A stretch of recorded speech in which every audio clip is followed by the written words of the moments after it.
Então, agora a gente vai falar um pouquinho sobre a curva de reação de duas empresas e como a gente consegue achar essa curva de reação.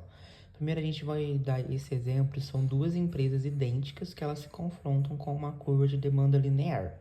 Então, primeiro a gente suponhamos que que as nossas duas empresas se deparam com a seguinte curva de demanda de mercado, que é produto, igual a 30 menos a quantidade. E também a gente tem que falar que essa quantidade que está dizendo aqui é a quantidade total. Qual que é a quantidade total? Ela é igual à quantidade um e a quantidade 2 da empresa um mais a quantidade da empresa 2. Aí assim a gente tem a quantidade na, na curva de demanda do mercado, que é aqui. É que depois disso a gente a gente supõe que também que as ambas empresas elas têm um custo marginal igual a zero. O custo marginal da empresa um igual ao custo marginal da empresa 2 ele é igual a zero. E com isso a gente pode determinar que a curva de reação para a empresa um ela é, a gente para maximizar os lucros, a empresa ela tem que igualar a receita marginal igual ao custo marginal total. E assim a gente vai fazer isso igualar a R1. Isso a gente faz R1 igual a produção vezes a quantidade da empresa um igual a 30 menos a quantidade total vezes a quantidade da empresa um, que é fazendo essa conta, a gente vai achar que 30 vezes a quantidade da empresa um é menos quantidade da empresa um mais a quantidade da empresa 2 vezes a quantidade da empresa um. E com isso, a gente vai fazendo essa conta, a gente vai achando que 30 da quantidade da empresa um menos a quantidade da empresa um menos a quantidade da empresa 2 vezes a quantidade da empresa um. E com isso, a gente vai e acha que a receita marginal da empresa um ela é exatamente a receita incremental que resulta de uma variação incremental da produção da, da produção da variação da quantidade da empresa um, que a gente chega nessa expressão aqui.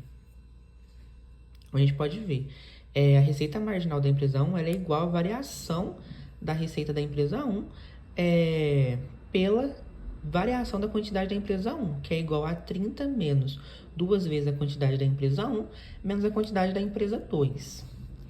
E com isso, agora, igualando, a gente iguala a receita marginal da empresa um, que é o custo marginal da empresa, a zero.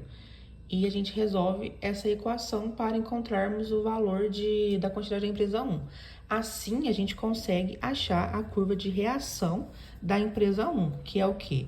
Que a quantidade da empresa um ela é igual a 15 menos meia da quantidade da empresa 2. E é o mesmo cálculo para a empresa 2, que a gente vai achar e vai dar o quê? Vai dar que a quantidade da empresa 2 ela é igual a 15 menos meia da quantidade da empresa 1. Assim a gente acha essas duas curvas de reação. Então, agora a gente vai falar um pouquinho sobre a curva de reação dessas empresas. Vou falar tanto da curva de reação da empresa no modelo de Cournot e no modelo de Bertrand. E com isso, depois a gente vai passar para outra parte, porque eu vou apresentar ela também, a curva de reação no gráfico. Então, a gente pode falar também, a gente vai começar falando sobre a curva de reação no modelo de Cournot. E ela, no modelo de Cournot, ela é geralmente descendente, ou seja, quanto maior for a quantidade produzida pela outra empresa A e empresa B, quanto mais for a quantidade produzida pela outra empresa, menor será a quantidade que a empresa considera ótima para produzir. Isso ocorre porque, se a concorrência ela aumentar sua produção, a empresa ela deve reduzir sua produção para evitar uma queda, vamos dizer, significativa nos preços. E assim manter sua parcela de mercado para maximizar seus lucros. E essa interdependência na escolha de quantidades é o que torna o modelo de Cournot interessante e também relevante. Já a curva de reação no modelo de Bertrand, a gente também tem essa curva de reação, no modelo de Bertrand, ela geralmente já é ascendente, diferente da do modelo de Cournot, que é descendente. Então, ou seja, quanto maior for o preço escolhido pela outra empresa, empresa A e empresa B, maior será o preço que a empresa considera ótima para cobrar. Isso ocorre por quê? Isso ocorre porque, vamos pensar, se a concorrência ela aumentar o preço, a concorrência A foi lá e aumentou o preço. A empresa pode cobrar um preço um pouco mais alto. E ainda, mesmo ela cobrando esse preço mais alto, ela ainda pode capturar todo o mercado, maximizando seus lucros. Dessa forma, as empresas elas competirão para igualar os preços ao custo marginal.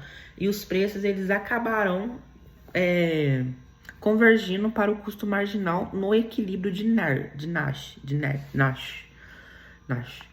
A gente pode falar que essas curvas elas mostram como as empresas elas ajustam suas decisões estratégicas em resposta às decisões de outras empresas.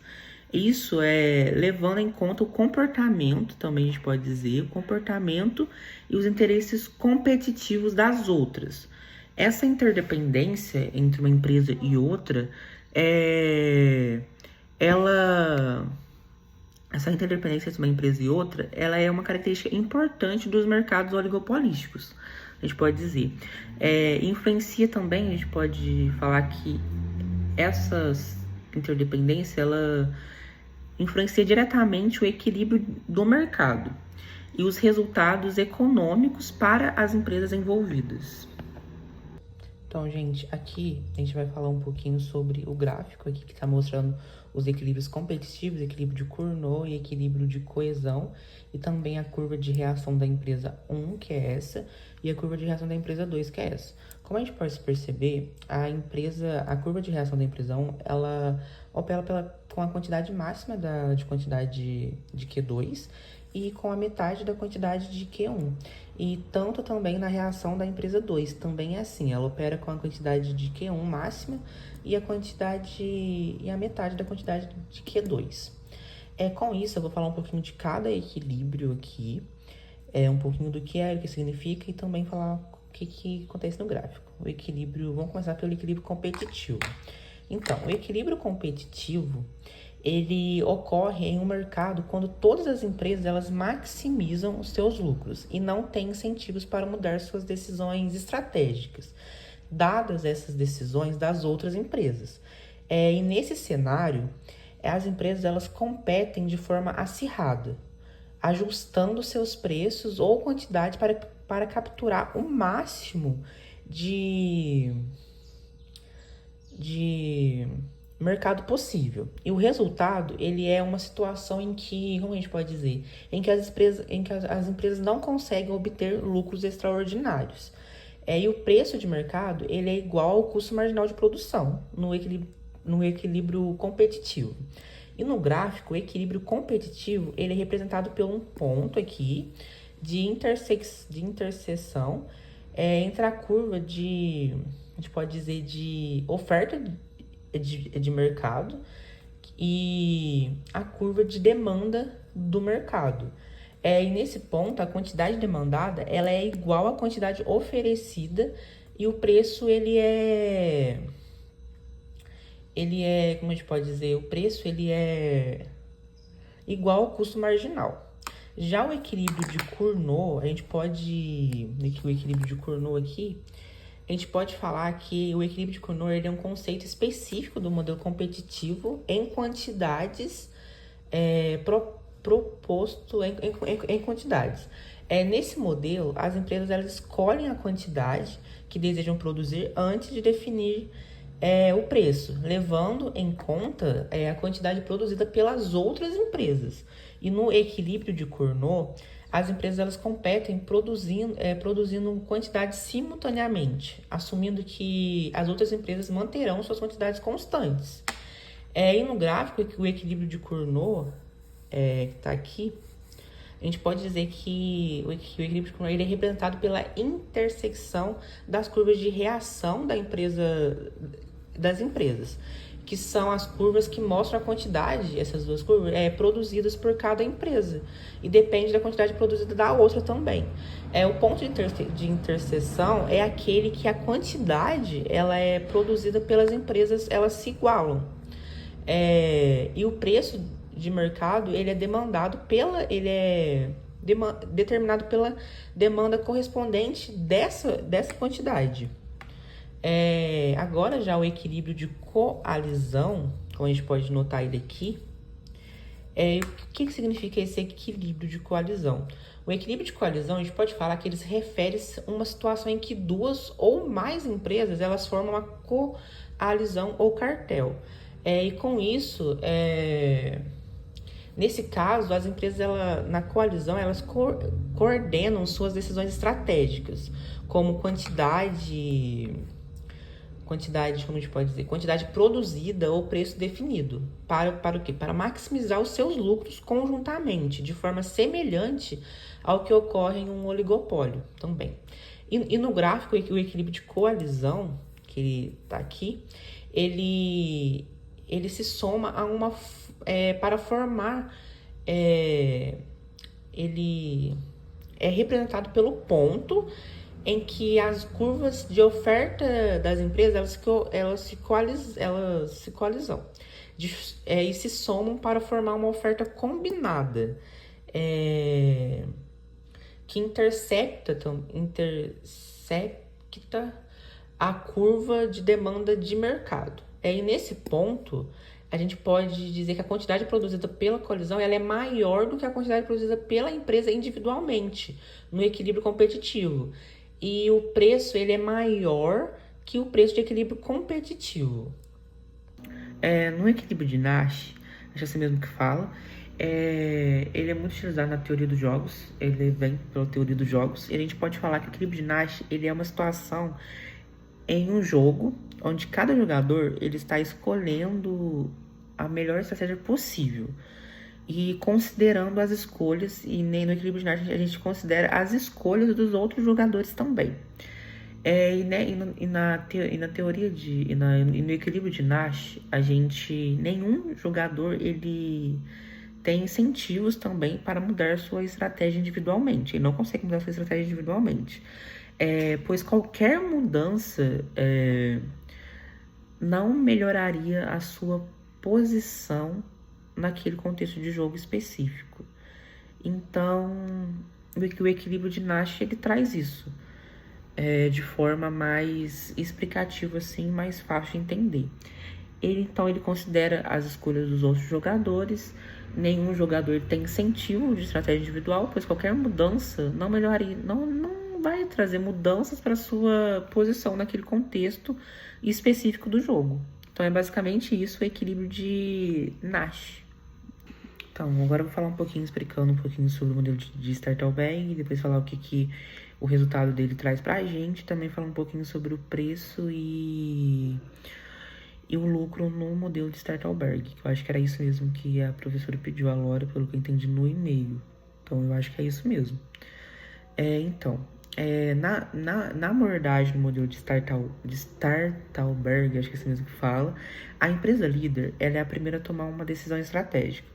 Então, ela acaba conhecendo a reação das outras empresas seguidoras, e as empresas seguidoras, por sua vez, elas reagem à decisão da empresa líder, que elas seguem essa empresa líder, sem ter o conhecimento total sobre as decisões das outras seguidoras. Esse modelo, ele é um tipo de competição, como a gente pode falar? Hierarquia, porque tem a empresa que ela toma decisão e ela é a maioral, em que a empresa líder ela tem uma vantagem estratégica inicial sobre as que seguem ela. E para entender melhor, a gente pode falar o modelo de Startalberg, a gente pode analisar esses aspectos quando eu te falar lá do preço, do lucro e da quantidade produzida. Eu acho que foi isso mesmo que a professora Laura, que você pediu, professora. Não sei se eu entendi errado no e-mail. Mas com a quantidade produzida, a gente pode falar que a empresa líder, ela, ao tomar uma decisão estratégica primeiro, geralmente produzirá uma quantidade maior do que uma das empresas seguidoras. E essa é uma das principais vantagens da empresa líder, já que ela captura uma parcela maior do mercado. Já no preço, que a gente pode falar no modelo de Startalberg, o preço praticado pela empresa, a empresa líder, tende a ser mais baixo do que o preço das empresas seguidoras. A razão que isso acontece, a razão para que isso acontece é ao produzir uma quantidade maior, porque elas têm uma quantidade maior do mercado, elas produzem uma quantidade maior, a empresa líder, ela pode aproveitar economias de escala ou reduzir seus custos unitários, no custo unitário, permitindo que ela ofereça um preço mais competitivo. Então, no preço, no modelo de Startalberg, traz isso. Já no lucro, a gente pode falar que a empresa líder, por causa da sua posição estratégica e a capacidade de definir o seu preço mais baixo, normalmente obtém um lucro maior do que cada uma das empresas seguidoras. E a competição em um mercado oligopolístico ele pode ser intensa. E as empresas, elas que seguem a empresa líder, as empresas seguidoras, elas geralmente enfrentam uma pressão maior sobre os lucros devido ao preço mais alto e a menor parcela de mercado que elas controlam do que a empresa líder.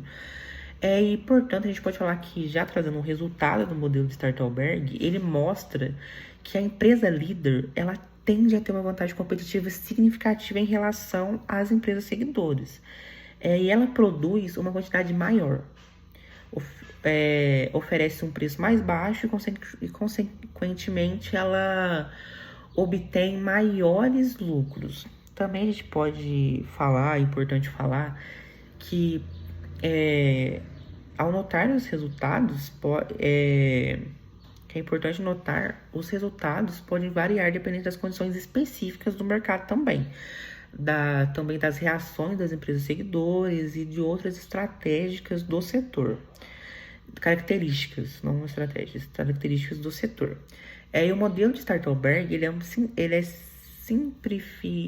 uma simplificação da realidade. Mas ele ajuda a entender dinâmicas importantes nos mercados oligopolísticos, que são um mercado bem, assim, complexo, na minha opinião, assim.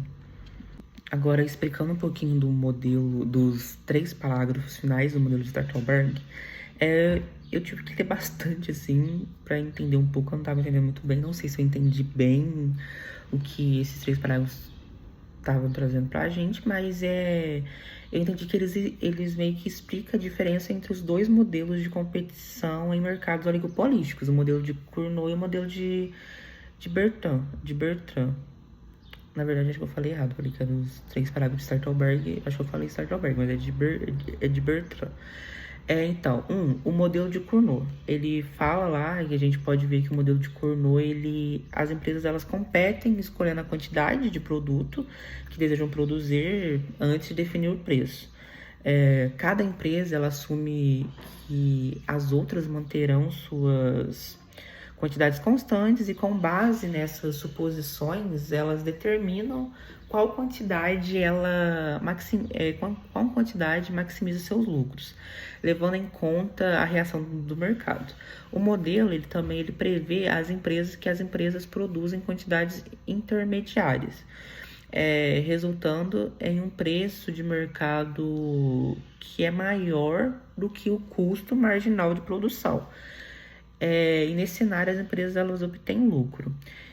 E por exemplo, nesse parágrafo nesses parágrafos que eu li e estou explicando assim, as empresas do modelo de Cournot, elas produzem 9 unidades cada uma.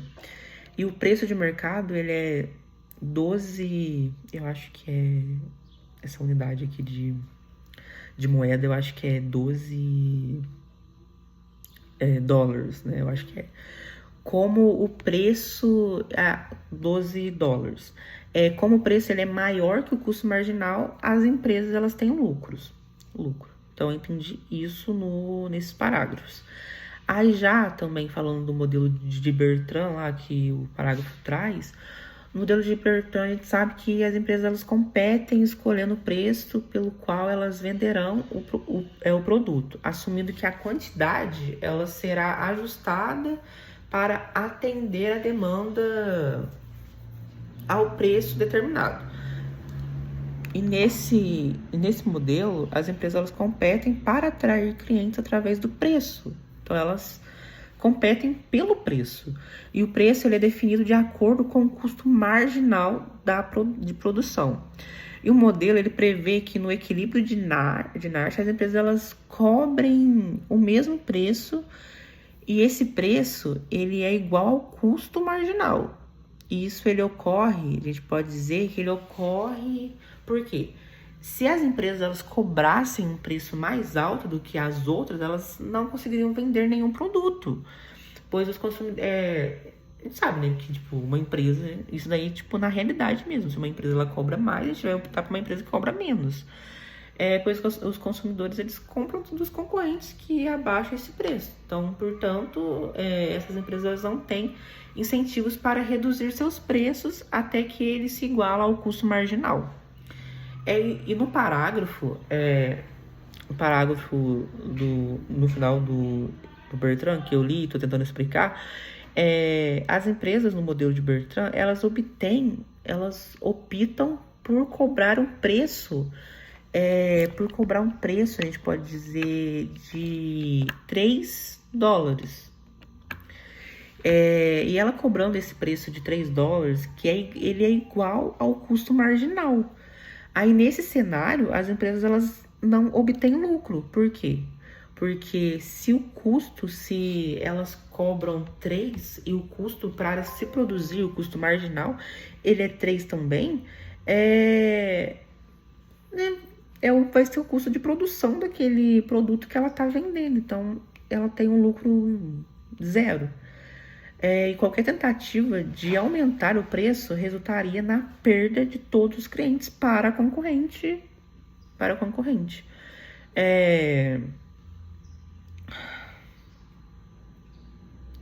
E tem muitas críticas também no modelo de Bertrand que mencionam que, em muitos casos, é mais natural que a concorrência ela ocorra por meio de determinação de quantidade em vez de preços. Além disso, também, o modelo, ele supõe, a gente pode dizer, que as empresas elas definam o mesmo preço, mas não leva em conta também, que a gente pode dizer, que essas críticas, elas não levam em conta como as vendas seriam divididas entre as empresas. E esse aspecto, ele pode variar também, a gente pode dizer, ele pode variar na realidade mesmo. E não há uma garantia que as empresas dividirão igualmente o mercado. Então, não tem essa garantia. E apesar das críticas, os dois modelos eles são úteis para entender a escolha da variável estratégica, que é a quantidade ou preço, que pode afetar o resultado de equilíbrio em um modelo oligopolístico.